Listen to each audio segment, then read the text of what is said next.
Welcome to the Focus on Why podcast. I'm Amy Rowlandson and I ask my guests one simple question. Why? Focusing on the importance of why, I share with you the relatable, uplifting and inspiring conversations I have with people from all walks of life. This podcast will encourage you to focus on your why to enable and empower you to achieve the success you desire. Have a purpose, have a plan, focus on why. Before we start, I would like to draw your attention to what I can offer you as a master coach. I can help you to focus on your why with clarity, uniting your passion with your purpose with a plan to create the life you truly desire. Book a free 20-minute coaching call right now via calendly.com/Amy Rowlandson/call, and we can take it from there. Today on Focus on Why, I'm joined by Reena Khullar.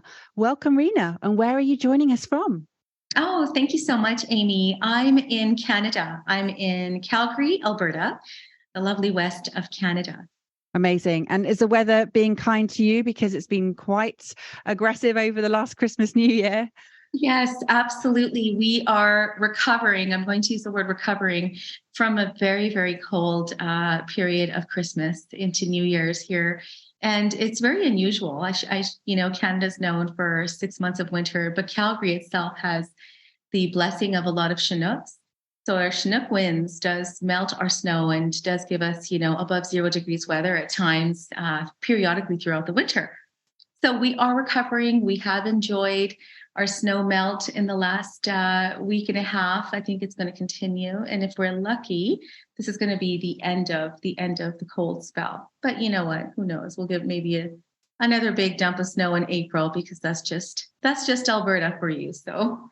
Oh, it's a wonderful part of the world. I remember being in my early 20s, visiting, skiing and having the most amazing trip. So I am very jealous that your home is there. Oh. So tell me, Reena, what is it you're up to at the moment?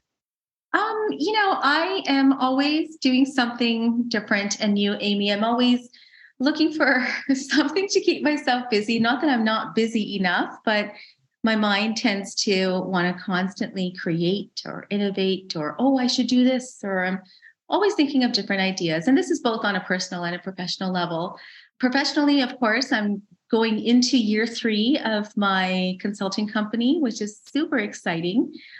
Really happy with where it's going and truly, honestly grateful. I wouldn't be here today. I say it a lot and I sound keep myself on repeat here, but I just don't feel like I would be here if people hadn't, believed in my vision and supported where I wanted to go with my company 3 years ago, right in the middle of COVID.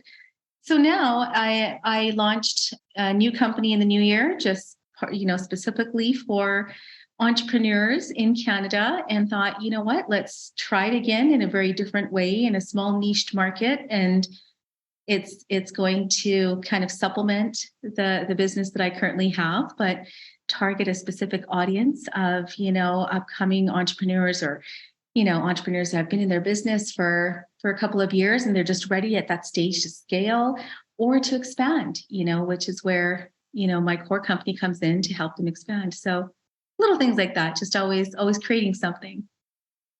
And what sits behind the need for always doing something new or different? That's a great question, Amy. I think I'm going to say, I think for so long, and this is just life and decisions and time, but I think for so long, there's this idea that we need to be a certain way. We need to live life a certain way, societal norms do, of course, up until today and ongoing, do determine a lot of our decisions and where our life should be, taking us. We should do this and we can't do this. And we, would have done this, but, looking back, it's good because this is what you're supposed to do. So I think that particularly for me, I had lived life in a routine, almost a complacency where this is how things should be, and I always had this creative side to me. I remember visiting and working in the UK back in 1996. And it was one of the most phenomenal experiences of my life because it was right before I attended university. So I had an idea, that opportunity kind of molded where I wanted to go in my career. But it did end up, helping me determine what I wanted to do in work. But again, life, you have all these ideas and what you want to do, but life changes. And sometimes, depending on the circumstances, a lot of decisions are just made for you. And that's normal. That works for a lot of people. And it works until it doesn't, perhaps. So today, when I think about, this energy that I have, that this creativity, or I want to try this, I almost feel like I'm going back where I didn't get an opportunity to do that then. So maybe it's a chance to do it now. And not that I feel that there's a small road ahead. We don't know. That's the unknown. But what I do feel is I don't want to ever go back and regret now and think, oh, I should have. Why didn't I do that? So I guess my power of regret is not what I did, but what I didn't do. So I constantly look back and think, okay, let me try it. What do I have to lose? If anything, the biggest gain is just learning. So that's where this energy today, specifically in the last few years, but this is where this new energy comes into me. And you mentioned about the decisions that you felt were made for you. What would they have been? What type of decisions did you feel were made for you? I think, Amy, we come from different backgrounds. I know I'm very, very fond and very committed to my South Asian culture. But I think the cultural upbringing is really important in creating your value system and some of those core beliefs that you grow up with, which today I instill in my own children. So I'm very, very committed to that. But I think that at a time where in our generation we were growing up, there was already a predetermined kind of route, trajectory. This is where, you want to go. This is how life works. This is what's determined for decisions. University, for example, for us particularly, university wasn't an option. This is the next step right after high school. There wasn't a break period. There was like, no, this is what we do. So we were very, very compliant in not a bad way, in a very respectful way to our parents, their upbringing, the culture they brought to Canada, our ancestors, how things worked. So in that, following and respecting those cultural norms, you do lose an opportunity to maybe think outside of the box or have an opportunity to say, maybe I want to try something different. So life is exactly what is determined by the people that love you and raise you and instill those cultural values. And it's not a bad thing, but as I've learned, things change and it's meant to change. Personalities and, what you want in life and where your path is meant to go, it's supposed to change and grow. And so that's where I find myself today. And you mentioned we were very compliant. Who's the we? I think our community. When I refer to we, a lot of my peers, my siblings, peers, the community itself, we were very respectful of, our parents' heritage and what they left in their native country to come here in Canada. So I think as a community, we wanted to help reflect maybe the dreams they had for their children, having children in Canada and what their hopes were for us that they possibly couldn't achieve. So I think we had a, small community of friends, and to this day that, we still keep in touch. We talk a lot about the past and how happy we are that we chose to do what we did, and, really respectful of our parents for giving us that opportunity. But also many of us in a situation where, things feel different. We have our own children. We probably would want to change the way we parent. And we should, because again, generational differences. So there's a lot of growth. I think just the tremendous amount of reflection and growth in what we choose in our path. And has there been any conflict in that, in the respect for culture and past and adapting to change? There has, and it's normal, right? I think there it's getting better, but I think that there's a societal plus cultural plus tied in with the belief system of the South Asian culture in how things should be. And now today, of course, as generations continue to progress, a lot of those what should be has changed. It changed in the past, but it was very taboo for a lot of individuals to make decisions outside of the norm. And today it's not so much taboo. So I think that, what we learned, what we're learning in our generation, our community, is that you have you have to put yourself first and your needs and really understand who you are. And you are very much a reflection of how you were raised, but it's meant to change, and that could change, and that's okay too. And if it changes, expect loss along the way, embrace it with grace, go through your grieving process and accept that life may not be how your parents, the community wanted it to be, but perhaps you were meant to do something different. And again, if there's loss along the way, we have to embrace that's life, right? It's just life. It's you can't always be so proactive. There are moments of being reactive to change, and it just you just create resiliency as a result of all of that. And you mentioned that you're changing the way that you're parenting. How does purpose feature in parenting for you? I think with purpose, that's a great question, Amy, because I focus a lot on purpose in my work and with my clients, and we talk a lot about what we learned about our past and how our career has affected us today and our purpose in the future, and how do we define that? How does our personal life interconnect so well with our professional life and make us who we are? That brand identity. When I think about purpose today in terms of the next generation and my children in particular, I feel that they've come with this purpose in mind of what they want to do because they have a lot more tools, they have a lot more confidence, and it's likely because of the way that we've been able to bring them up, in Canada or the UK or any country. There's an ease of connection that allows our children in this generation to find their purpose a little bit easier than perhaps we could. Technology, AI, again, social media, whatever it is. It's not so. I don't see it so much as a bad thing. I think that my children being able to connect with individuals across the world gives them an opportunity to learn.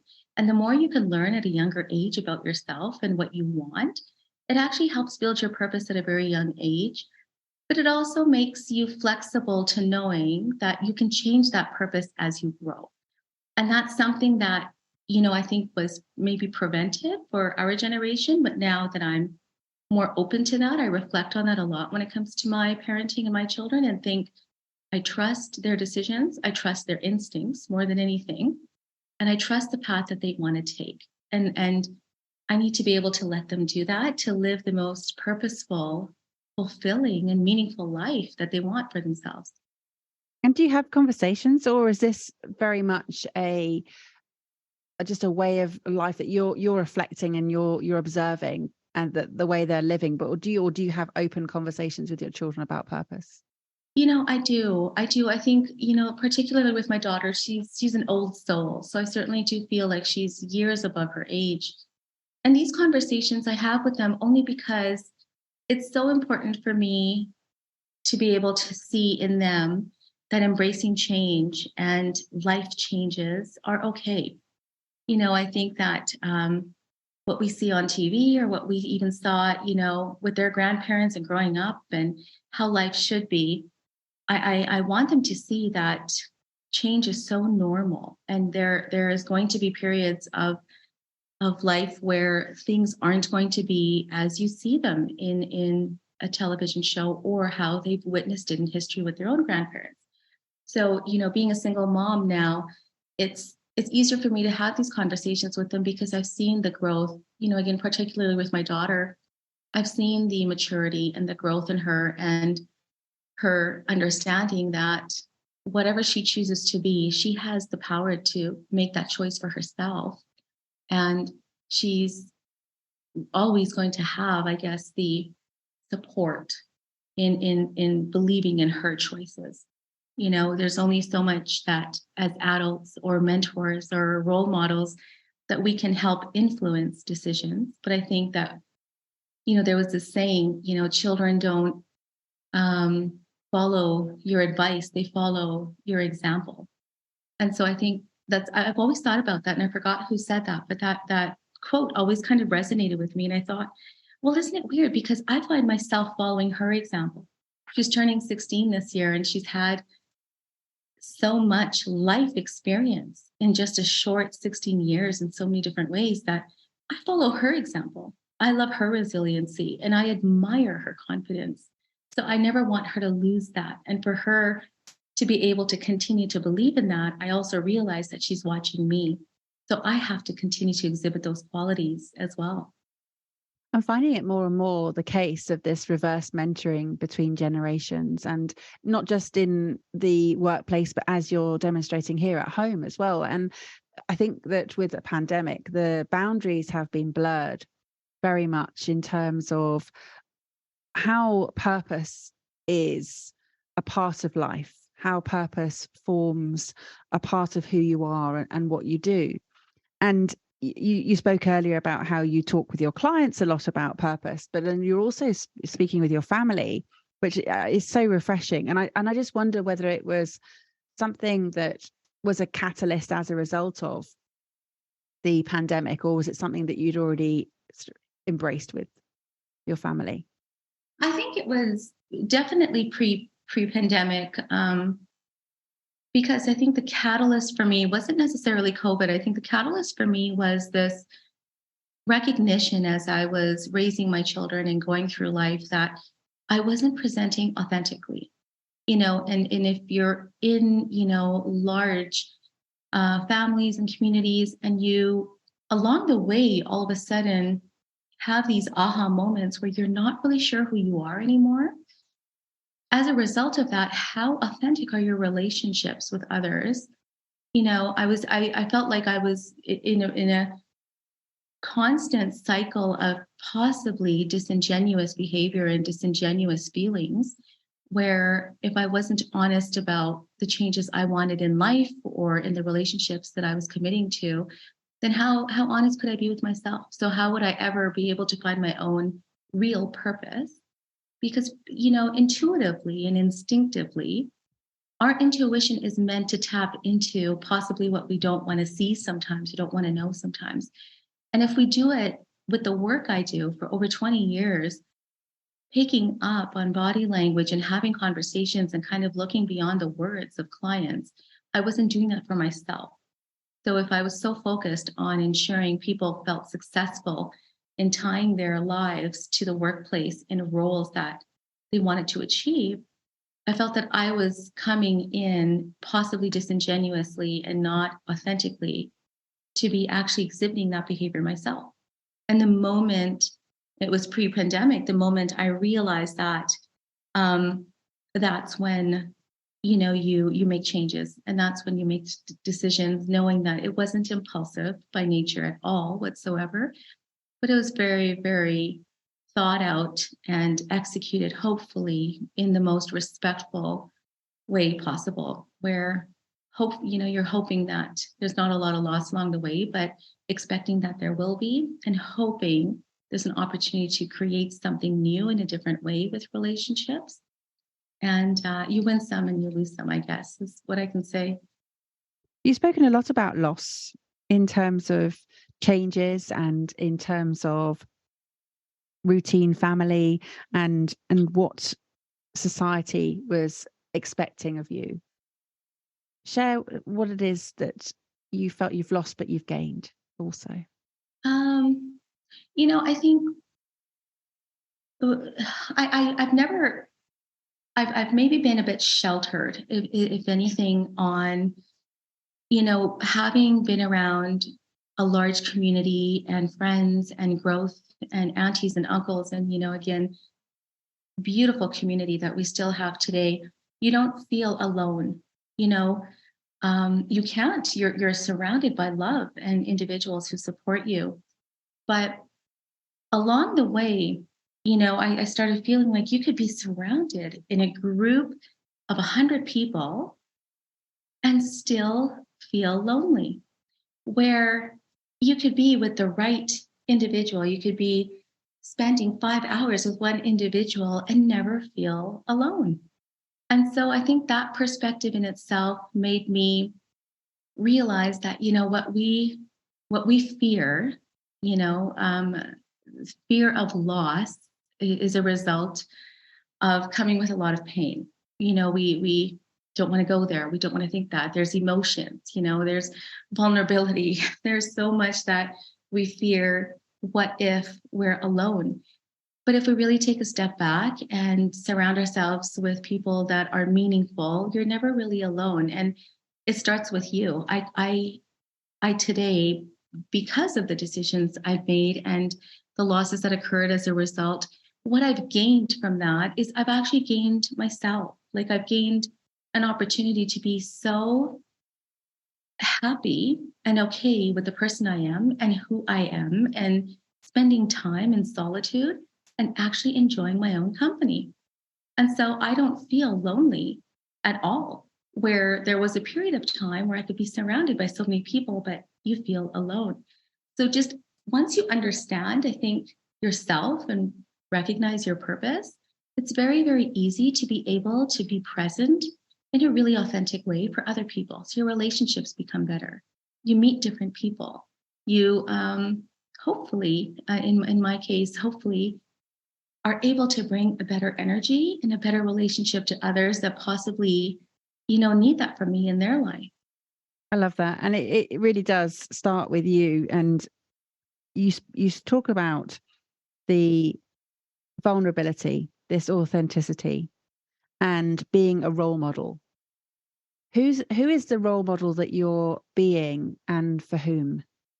I think, first and foremost, it would be myself. And I would never have said that, believe it or not, but that was a learning opportunity. And that learning opportunity came as a result of loss.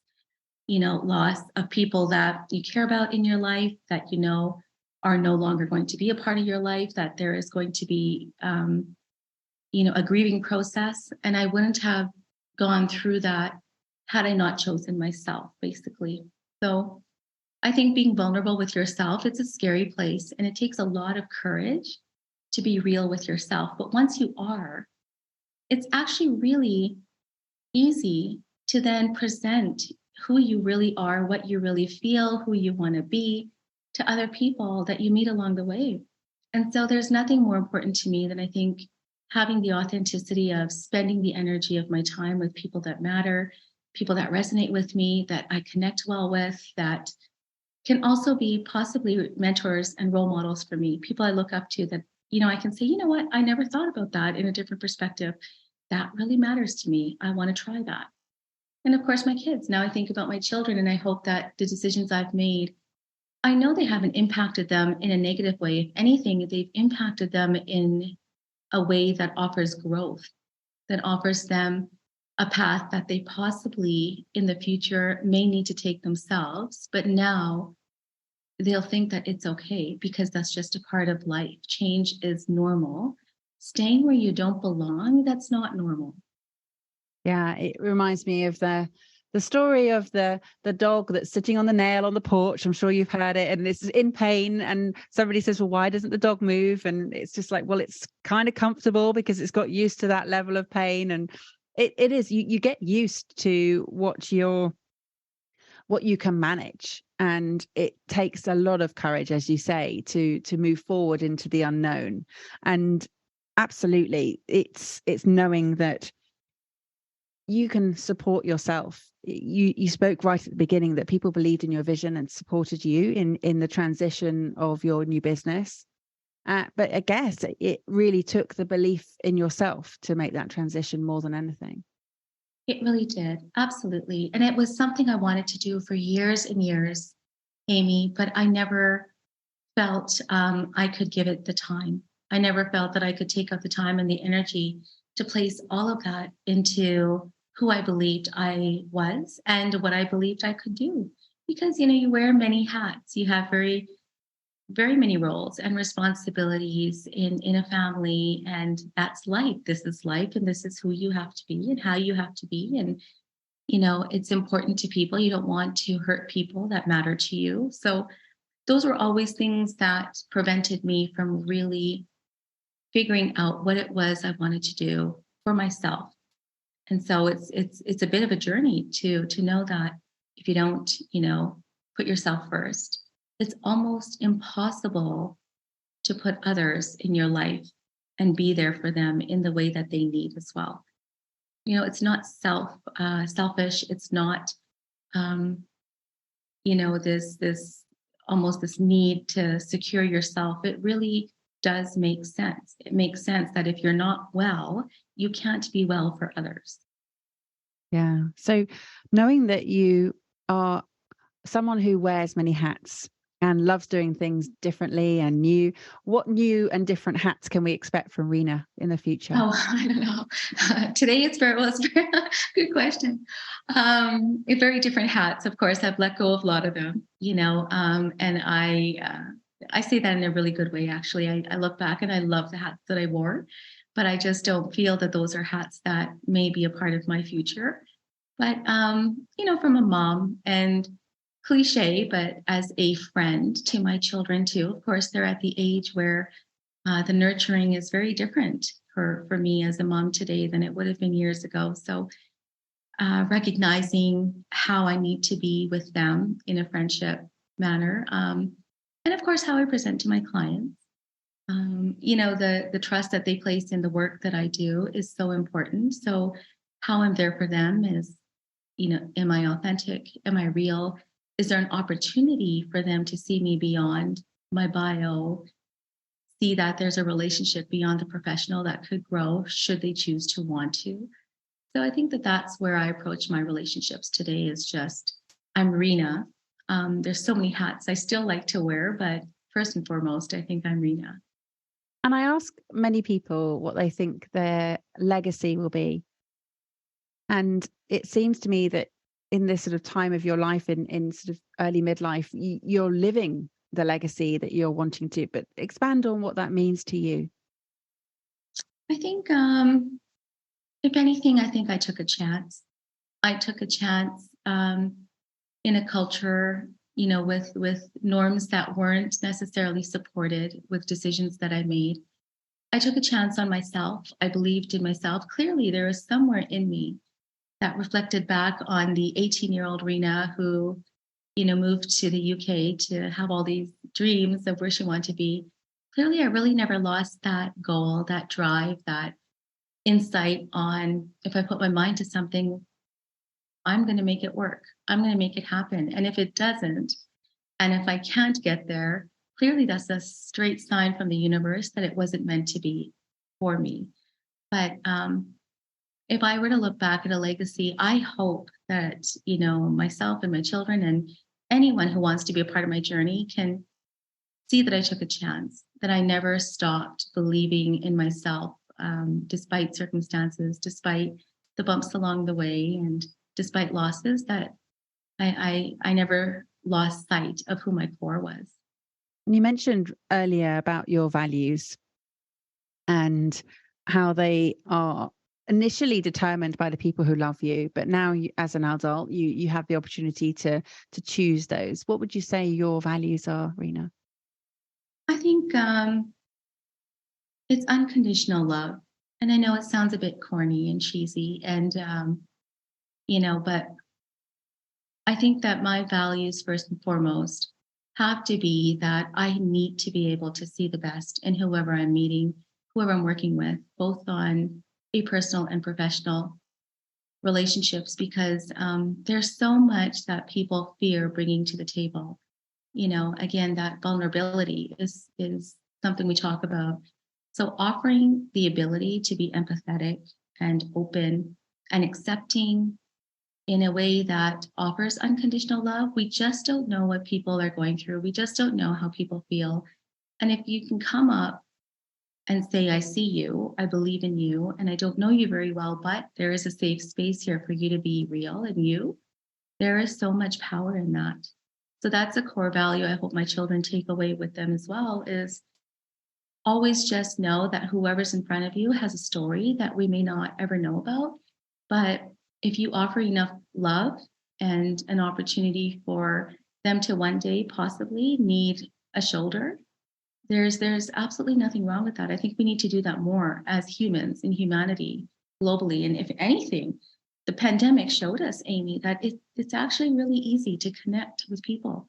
It really is. You can jump a border by getting on a Zoom call, and next thing you know, you're doing business or you've made a friend.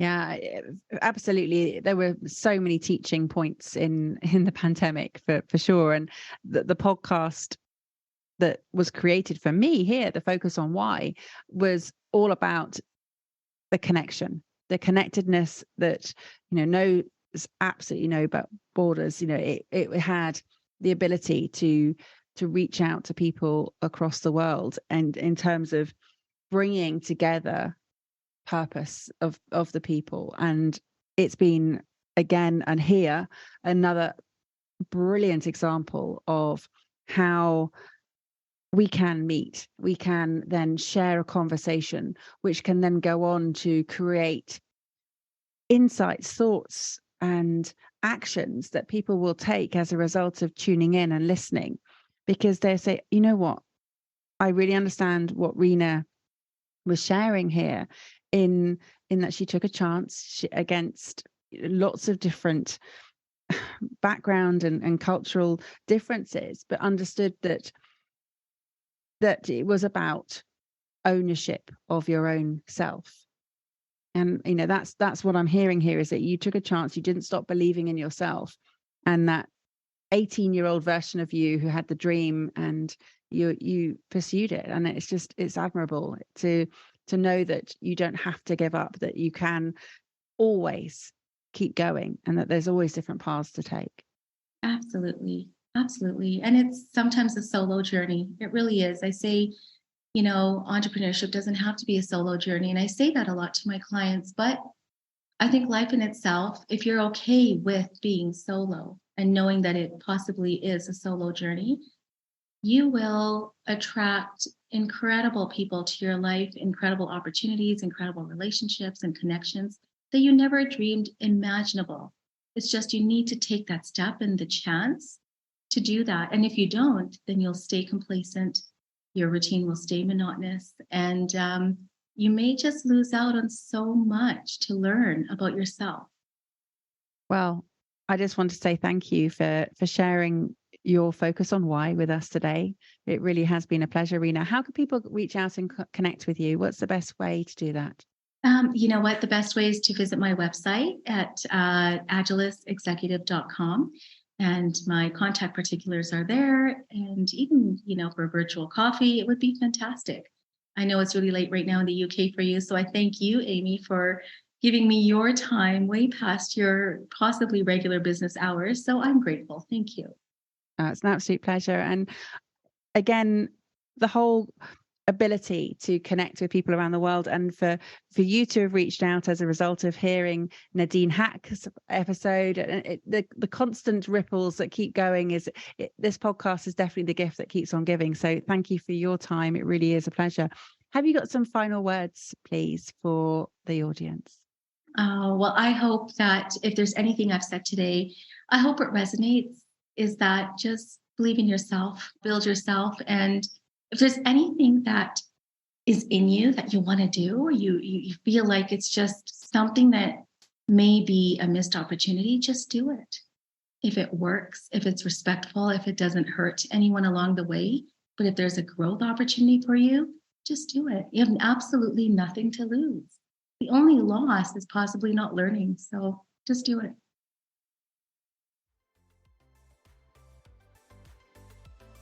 How has this conversation had an impact on you? What value have you received from tuning in? What are your reflections with actions? please take a moment to leave me an Apple Podcast or Spotify review sharing how Focus on Why has made a difference to you today. Remember, the conversation doesn't end here. To keep it going, simply connect with me on LinkedIn, Instagram, Facebook or Twitter, or join the Focus on Why Facebook group. All the links are in the show notes. Have a purpose, have a plan, focus on why.